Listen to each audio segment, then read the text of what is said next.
In our last episode, we ended up going to the Wildside Backpackers to blow off some steam, and as a result, I had to make everyone a hangover breakfast the next day. Then everyone went and chilled out for a while, and I ended off my day by making a Thai paella. I have to ask myself, when did life and food become about instant satisfaction? About self-service TV dinners, the 15-minute microwave roast chicken, chocolate mousse in a box, money for love and love for money, instead of the sublime importance of friendships, of weekends away, sunshine, and the great outdoors. So now all things aside, welcome to Cooked, to my life.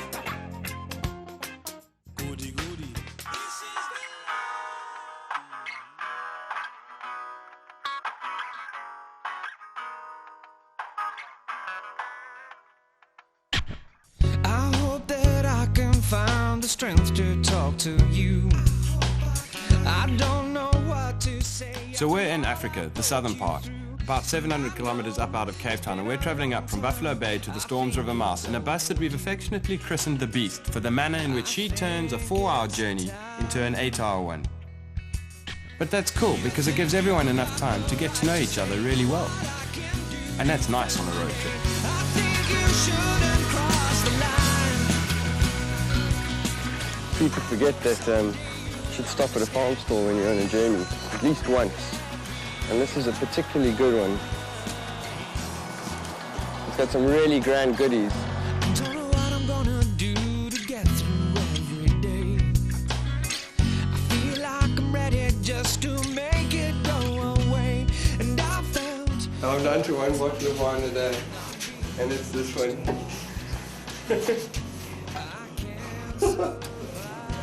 It's supposed to be just a whole group of friends traveling together, having a good time.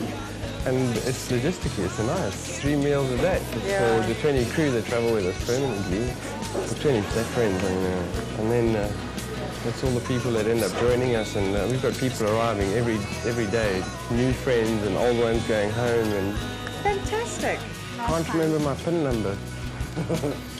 It's not funny. I haven't used it in 8 days. this is what I'm gonna do just to make it up to you.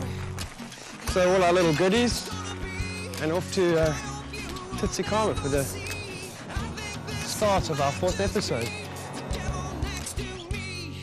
This is day 13 of our epic 4,500 kilometer road trip along the southern tip of Africa, and we're on our way down from Wildside Backpackers to the Tsitsikamma National Park. Now you've got to travel the back roads because then you can do it at half the speed and avoid the national highways and byways and give yourself the time to just check it all out. It's also instrumental in helping you realize that, do we live in a beautiful part of the world or what?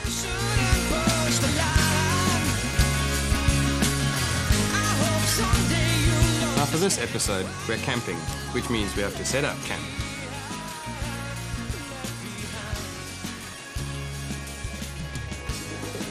Gordon, only two organized people on this whole trip. Beer and wood. And then Vital Jenny, statistics. and then Name to mention. and the grips, and the Americans and the Italians over there, and the hippie chick. Now camping's not everyone's scene, but I've got to tell you that when you're with a group of friends who all go that extra mile to set up a little village purely dedicated to waking up with a view of the ocean, you've got to know you're in good company.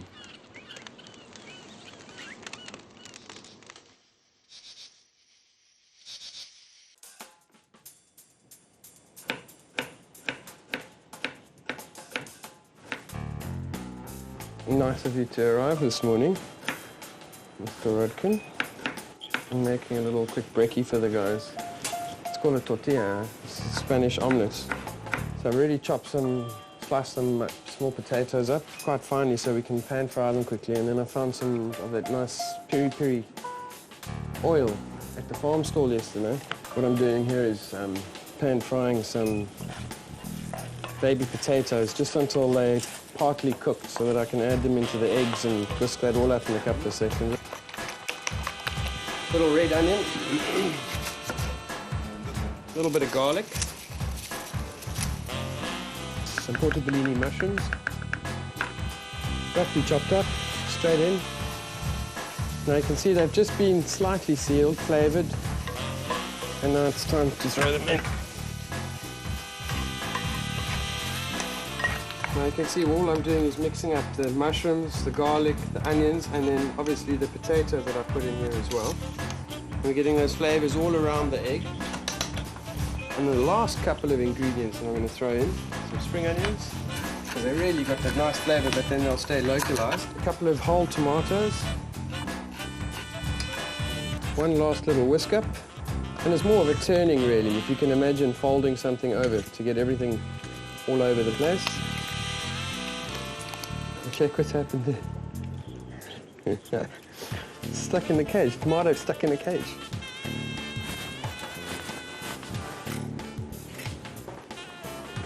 Put them into a non-stick pan for about 10 or 15 minutes before we turn it and roast the other side as well. Now it should have gone golden, but that's going to be a lovely little egg wedgie for the guys who are going to walk down to the suspension bridge with me.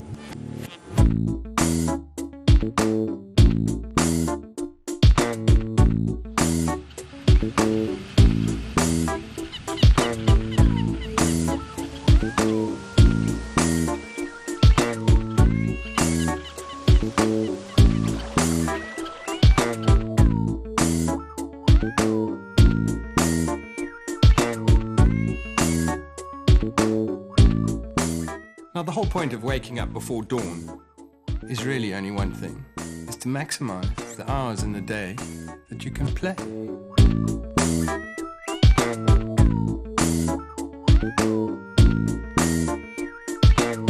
And play we do.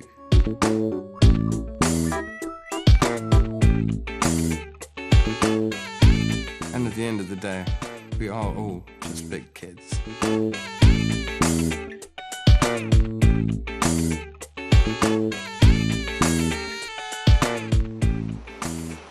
Now I found this awesome little spot that you can see from down there, up this ravine. Look, take a look. It just disappears, and then it's like this cavey thingy down there. So Dale and I, Justin and I, we're gonna go exploring. Oh, there's a path, Dale.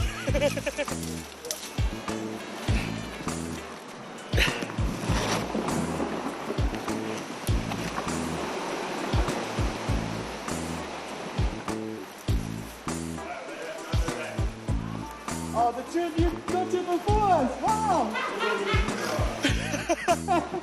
You actually found the path. We go the cliff way and then you go the...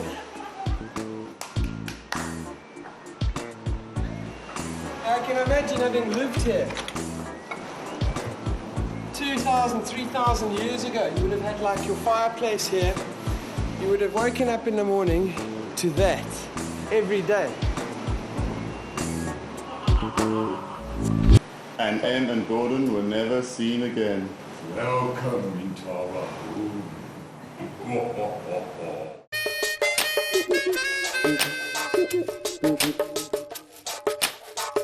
We're coming back this way.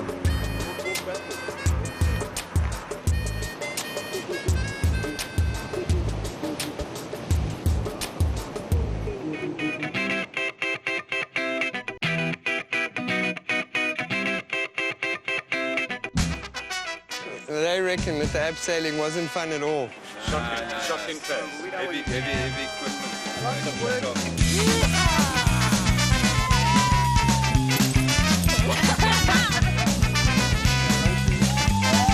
No lunch, you just like... First for the tree. Yeah. Ended it all, guys, you know.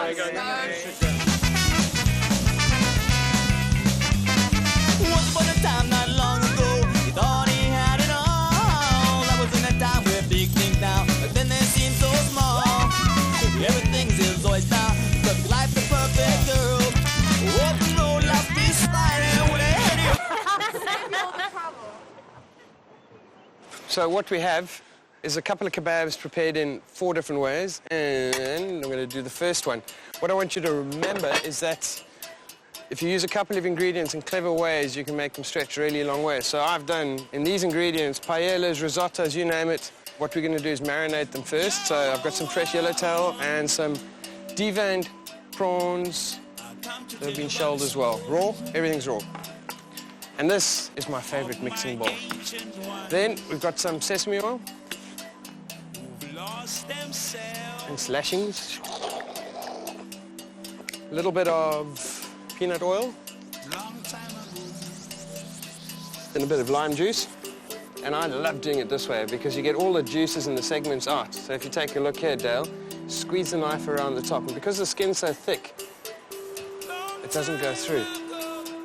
And also what you can use these limes for is to hold the meat on the skewer. Lemon. You know, the lime's got a sharper flavor, but they both complement each other. And the same thing that you do with the lime, you can do with the lemon. And another one. And I'll probably throw one or two more lemons and limes in as well, just to give all those flavors around. And also what happens with fish and prawns, well, all fish, with the lime juice, it starts pre-cooking.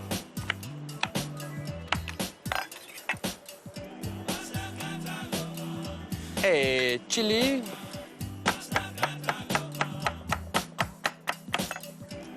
And it's a red capsicum, it's not hot. Another one, green. Then I got a little bit of ginger that I've already chopped up roughly, and some garlic. And then we're just going to mash it all together. This was a beautiful mortar and pestle that got broken on our travels. Dried chilies, lashings.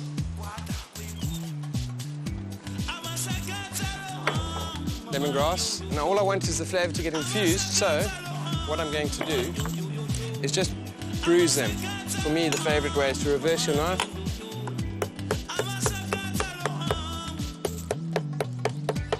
Throw it in as well.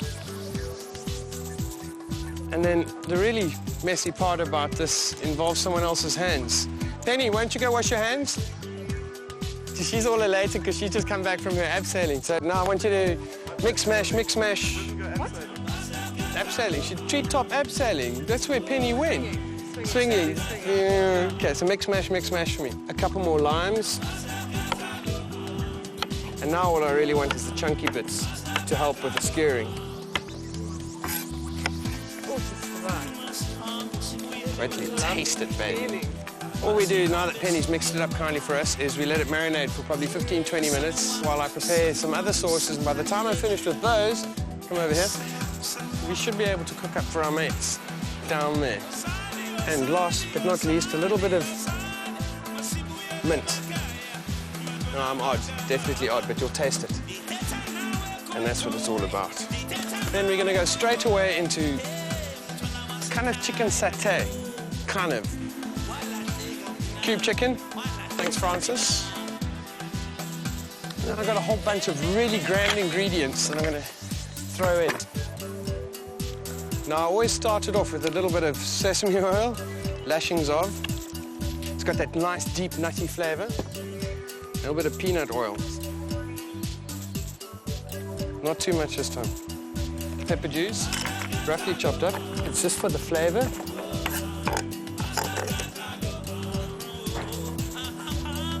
Chunky peanut butter. Who do you think I should call in to mix this one up? Any recommendations? Glenn would go ballistic. Cassie's coming. Then what I just want you to stand here and look beautiful for 2 minutes. Oh. Yeah. Okay. Then I've got this really nice honey and nuts from the farm store, from Tess at the farm store. Oh. It's caramelized on top. Now, these are all nutty flavors. What do you want to be? Can I be the official taster? You can taste everything, baby. Then, got some coriander. I'm just going to mash. Now, you'll find that I don't really measure much. And that's purely because everyone has their own personal taste. And recipes are about someone's personal taste. So why don't you make it according to your own personal taste? Any case, the rest of the pecan nuts, pine nuts, I'm just going to mash it all together. I just want to break those flavors apart. Just hold everything, Cassie, for dear life. Now you can see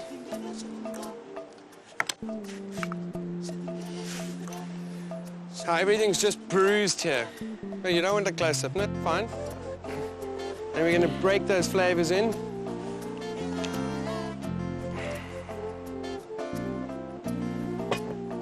Now I've asked Cassie to do the horrible part of this one. Cassie, see your hands, nails, cool. Cassie in. And now you got to mix and squash everything together, all those flavors.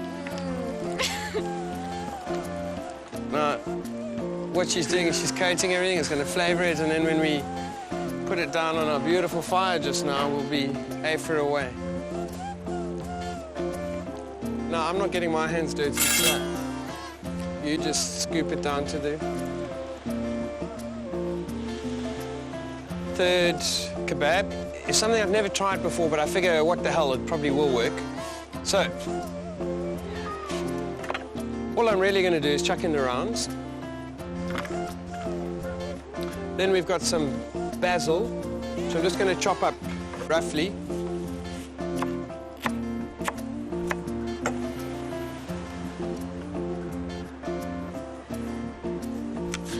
Then some whole round cherry tomatoes. Just pull off the thingy on top of the cherry tomato. I'm giving you a hand, Evan, considering you know what a thingy is.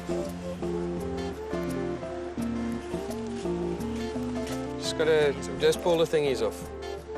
Some black olives. Just smack them like that because it helps get the seeds out. Robbie, come, brother. The ones I've smashed already, won't you just take the seeds out like that for me and then chuck these in there? Which side would be better for you? There.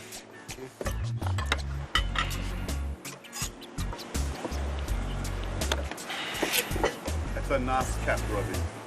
Gee, thank you. I support my country. Eh? Last ingredient on the kebab is a tomato pesto. On our famous, never-before-done kebabs. Never anyone else has thought about it. Well, I'd like to think that. Then, Tan. This is the vegetarian one, so you can come do it. Put your beautiful hands into there, mix and mash so that the mozzarella rounds, the tomatoes and everything are all... Oh, you've got to get this coated all over it. It's messy food. And you can't mix by any other method than hand. Okay, Tan, this side for me.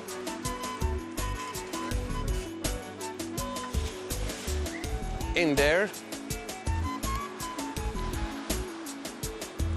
The last one may appear a little bit hodgepodge, but it's got very specific flavors in mind. So we have some cubed ostrich, splash of olive oil. And splash with me can mean anything up to 5 or 6 tablespoons. Smattering of salt, mushrooms, whole. Some par-cooked butternut, just so that the ostrich doesn't get overdone while we're waiting for the butternut to get done. The same thing with the sweet potato. A little bit of pawpaw. A little bit of pineapple. Some courgettes, chunky. Some peppers. Red, yellow, green. Some little peeled baby onions. Then my secret ingredient, which is a hell of a lot of peri-peri oil.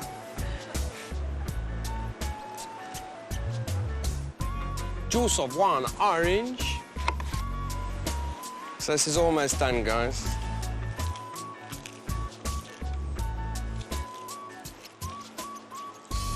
Now, these are all quite sharp flavors.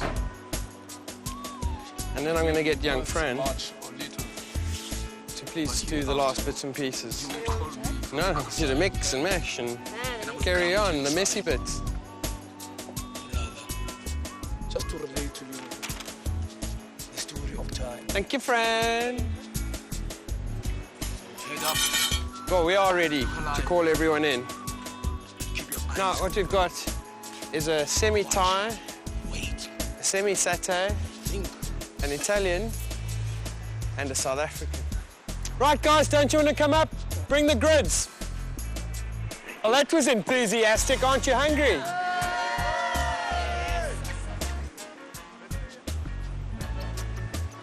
little bit blinded.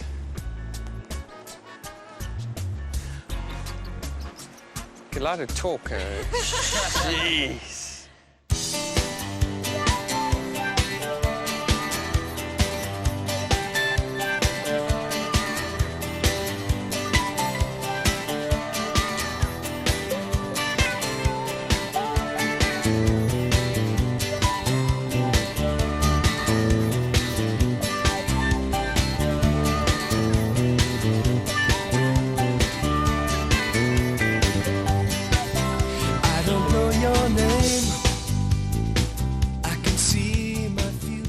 Hey guys, hungry?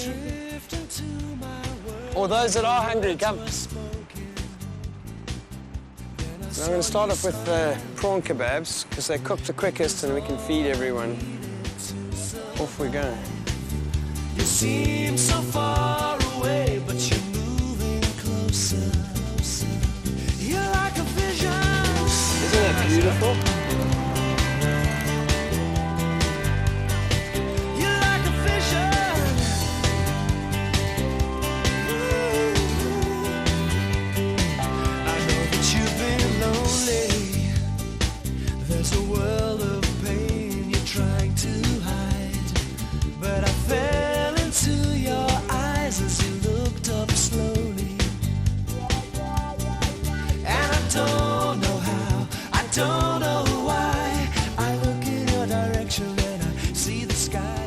I'm very proud of these. Standing here beside me, you're like a vision, like a vision, like a vision, like a vision. Standing here beside me.